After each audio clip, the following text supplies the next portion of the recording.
Budgeting ay hindi boring. Ito'y isang paraan upang maabot ang ating mga pangarap at magkaroon ng financial freedom. Kumusta mga kaibigan? Ngayon, tuturuan ko kayo kung paano mag-budget ng tama at gagawin natin ito habang nasa biyahe.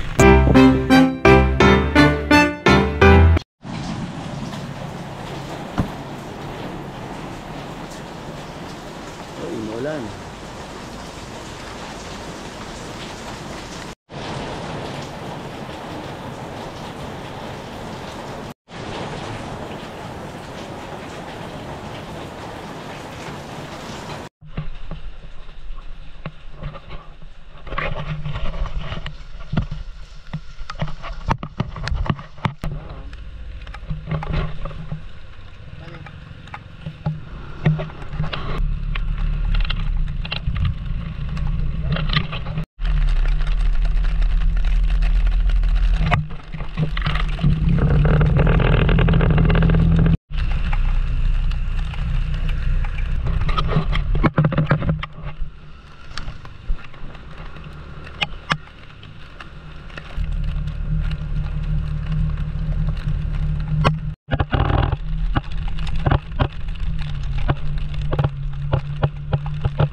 Okay, maulang umaga sa inyong lahat mga ka-Scoot Smart.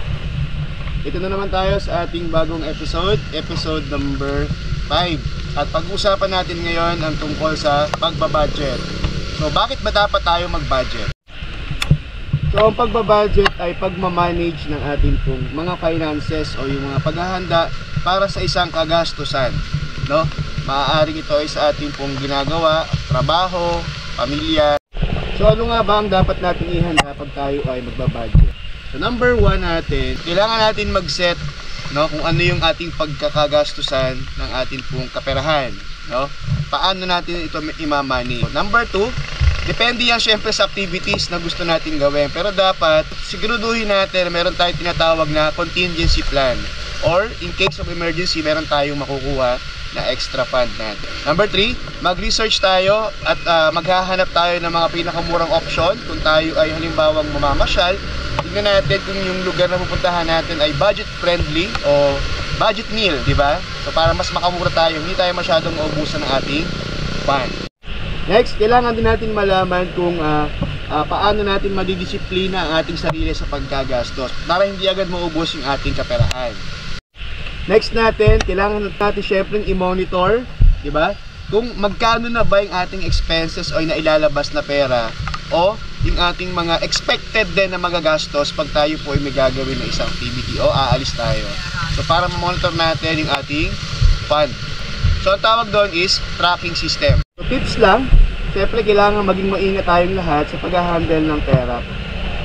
Para mas matagal na ma-enjoy natin ang isang activity na ginagawa natin. So syempre ang paghahanda sa mga ganitong uri ng mga kagastusan o pag-handle na mas maayos ng ating kaperahan ay magkakaroon tayo ng pagtatagumpay sa lahat ng ating gagawin, lalo na pag meron kang budgeting skills sa tinatawag. Alright, so yun muna. Maraming salamat sa pagsuporta, panonood, pagka-thumbs up sa ating video. So ingat tayong lahat and God bless.